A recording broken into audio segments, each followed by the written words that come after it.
whatever she has left, she gives to me the same, and I love her. Pretty little thing is her middle name. Oh, but it is.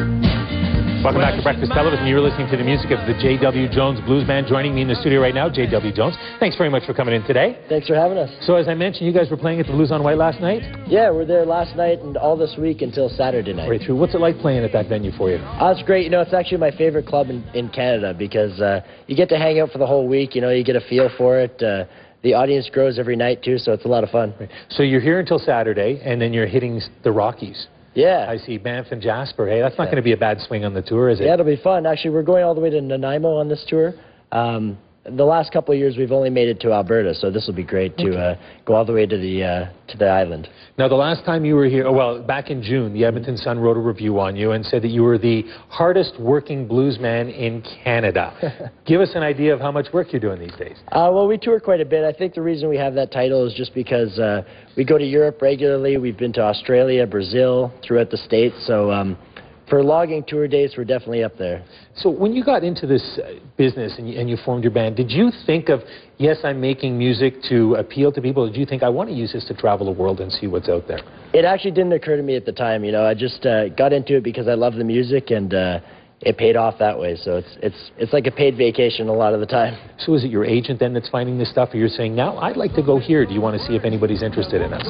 What happens a lot of the time is a venue in whatever country or whatever city will contact me and say they're interested in having us, and then we just go from there. Okay. Now, another review I was reading said that you use a West Coast influence in your music.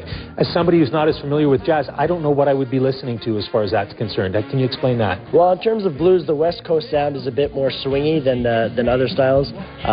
We definitely swing a bit, but we do Chicago blues, Texas blues. You know, we mix it up quite a bit, so we definitely like to keep things fresh and keep things moving and keep the dance floor packed. So when people head to the show tonight, right through to Saturday, that's the sort of thing they can expect. There's quite a wide variety when it comes to blues. Absolutely, but we definitely try to keep it up tempo at the same time, keep people dancing. Okay. Yeah. Now, you know, a lot of blues clubs, I think people might go just to listen to the music, as opposed to getting up and dance. But you prefer to see people getting involved in your music?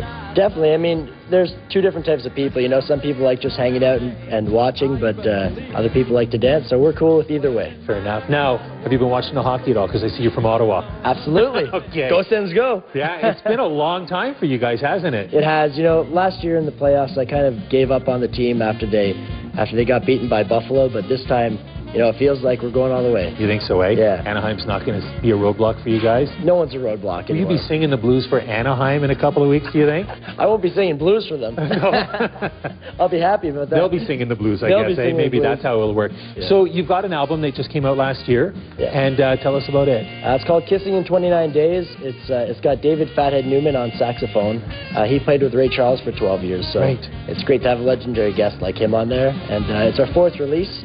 The one before that, we had Colin James on it. It was produced by Kim Wilson of the fabulous Thunderbirds. Yeah. So when you look at the people that are now associating themselves with you, do you feel like you've arrived, or have you got a lot of growing to do still? In blues, there's always a lot of growing to do. You could be 55 years old and you're still young in this music. So. What was it like to have somebody that played with Ray Charles? Unbelievable. And not just played with him, but like you said, for 12 years. Yeah, and not only that, we recorded a Ray Charles song that he played saxophone on, so it kind of made it a bit nerve-wracking, but it was a lot of fun. I bet it was quite an experience. Yeah. What are you going to play for us right now? That's the tune called All My Money. All right, well, I'll get out of your way. Take it away. J.W. Blues Band.